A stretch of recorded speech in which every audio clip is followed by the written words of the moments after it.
Hello there, dear friends, and welcome once again to the Relaxed Fantasy Review. Today, we're going to be diving back into the Monster Manual and other books like it to talk more about creatures, continuing our series on creatures that player characters want to meet, ones that could be powerful allies to the party. Today, we're going to go one step higher up to CR-1 half.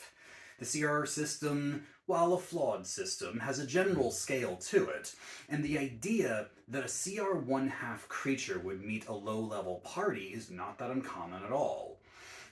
This list of 5 creatures that I've created is a list of unique creatures that either would be found regularly during your adventures or rarely, depending on your campaign. And if your DM allows, you may be able to get these creatures to join up with you and use their unique abilities to your advantage. Before we get into the list, though, I'd like to let you know that Relaxed Fantasy Review has memberships for just $1 a month. If you click the join button below the video, you can join my channel and support me here. You get a little badge and your name next to the comments, letting everybody know that you're a Relaxed Fantasy Review member, and you get my undying gratitude. Thank you so much for watching the videos and supporting me in whatever way you can. So, CR-1 half characters, or creatures rather, that characters love to meet. Starting the list off with the Wild Beyond the Witchlight book, the Feywild Adventure, we have the giant dragonfly. This is a large insect creature with a decent set of stats. It's got an AC of 16, 22 hit points, a ground speed of only 10 feet, but a 60-foot fly speed. This creature, since it's a large creature, can act as a mount. You could, if you were to befriend or tame a giant dragonfly, in theory you could ride it as a flying mount from the low levels in the game. It has your standard bite attack with a +6 to hit, does 1d4 +4 damage, which is low but consistent. And what's interesting about this mount is that it actually can use its reaction to do the uncanny dodge ability.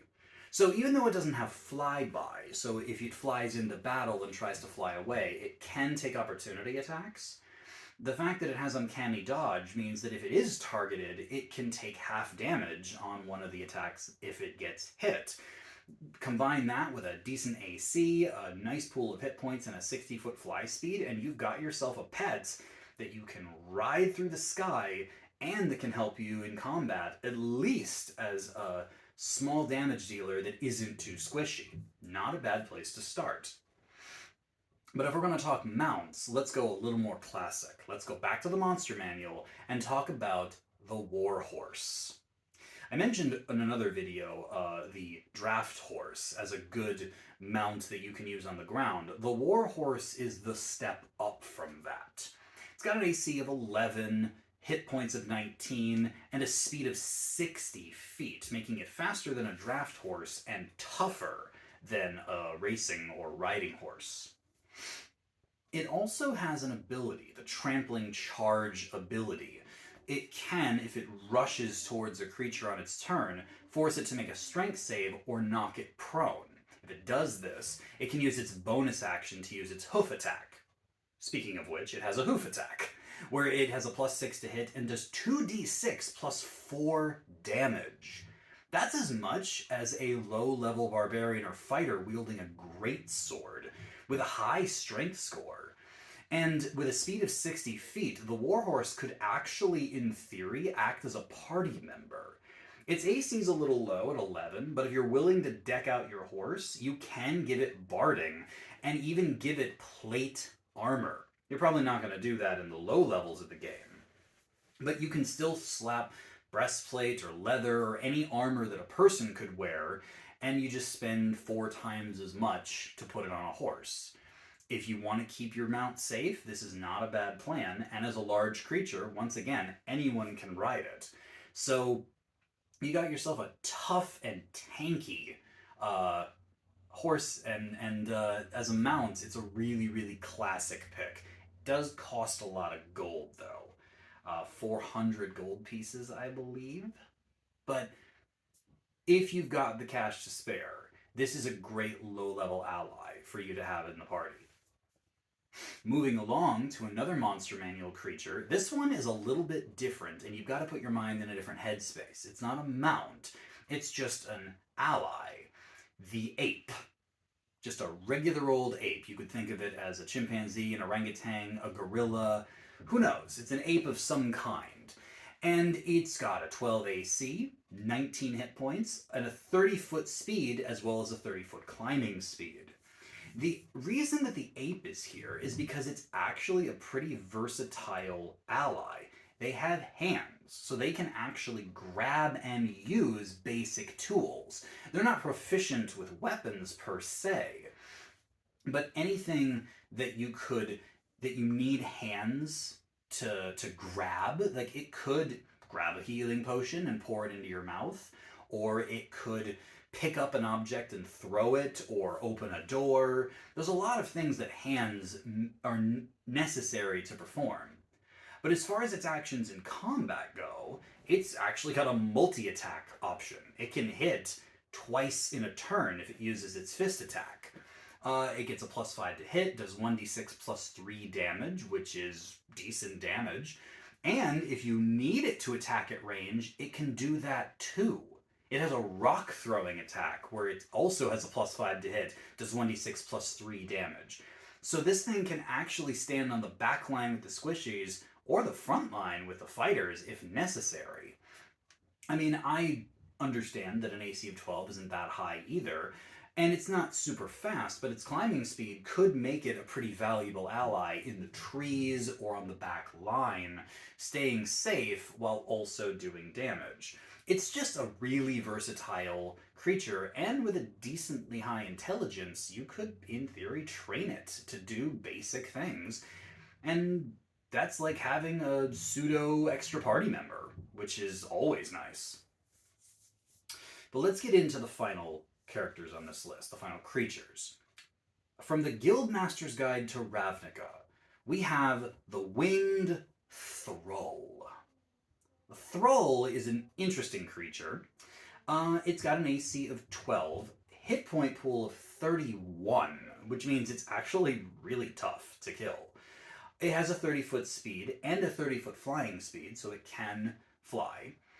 It has a basic claw attack, where it has a +4 to hit, does 2d4 plus 2 damage, and a rock throwing attack, like the ape, with a +4 to hit and 1d6 plus 2 damage. So it's got variety in combat, and with its flight ability, that actually makes it more versatile than the ape. But I honestly think you'd want this creature on the front lines with you. The reason I say that is because of its reaction power. When it's standing 5 feet from an ally that's about to take damage, the Winged Thrall can actually use its reaction to swap places with that creature and take the damage for them. Now, obviously, if this thing is an ally that you're connected to emotionally, you don't want it to die necessarily, but 31 hit points is a lot of hit points at low levels. It takes some of the squishier spellcasters several levels to get to hit points that high. And having an ally who you could heal, in theory, who can do decent damage, have a fly speed, and take damage for you, that's a really valuable thing. That's more valuable than a familiar. And this is just a creature that exists in Ravnica that you can meet and, in theory, get along with and ally with. So, yeah, if you're in Ravnica, try and find yourself some thralls, winged ones specifically. And finally, the last creature on the list, we go to Waterdeep, the capital of the Forgotten Realms, and the book Dragon Heist. For a machine creature, a construct, and in fact, a swarm. The swarm of mechanical spiders. This is a creature that exists, and this is one of my I love the idea of this, where you would open up like a jar or some sort of container and unleash a swarm upon your enemies. The swarm has an AC of 12, hit points of 22, a 20-foot speed, and a 20-foot climbing speed. They have a standard bite attack, which has a +3 to hit, does 4d4 damage, which is not a bad number, as well as that damage can get reduced if the swarm goes down to half hit points. That goes down to 2d4, because the bite attack comes from the lots of tiny bites of the mechanical spiders. But they have a whole bunch of cool powers. The constructed nature means they do not have to eat, drink, sleep, or even breathe. The spider climb means that they can go up and on walls. And the swarm power means they can actually exist in the same space as other creatures. They can surround an enemy and kind of engulf them. They also have the ability to move through tiny gaps, and that's actually why I put them here.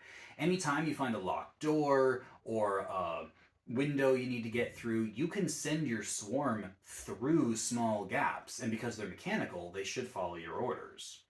They also have standard spider stuff, web sense, which means that if they're touching a spider web, they can detect any other creature that touches it, and web walk, which means they're never impaired by the web spell. As a spellcaster who might know the web spell, which is a phenomenal battlefield control spell, having a swarm of mechanical spiders go into your web, being unimpaired by it, and attacking your enemies is just such a cool concept. And that's about all these things do. They can spider climb, attack, swarm, and they're not the strongest or the tankiest, but they have such a fun theme to them. And because they're mechanical, in theory you could go to an artifice or a magical items shop and purchase this sort of thing. It probably would cost a fair amount of money, but your DM could very easily give it to you. I think that this swarm of spiders belongs right up there with the horses, the dragonflies, the apes, and the thralls. These are unique and powerful creatures that have lots of cool abilities that can help you in the air, on the ground, at range, close up. You can ride them, you can summon them, and all in all, these are just amazing allies for any player to run into. DMs, if you want to throw your low-level parties a bone, try giving them a couple of these allies and NPCs throughout their adventure. They will thank you. This has been the Relaxed Fantasy Review. If you enjoyed the video, please like and subscribe down below. Have a look for the join button down there, and keep your eyes peeled for more creature reviews coming down the line soon. Have a good one, my friends.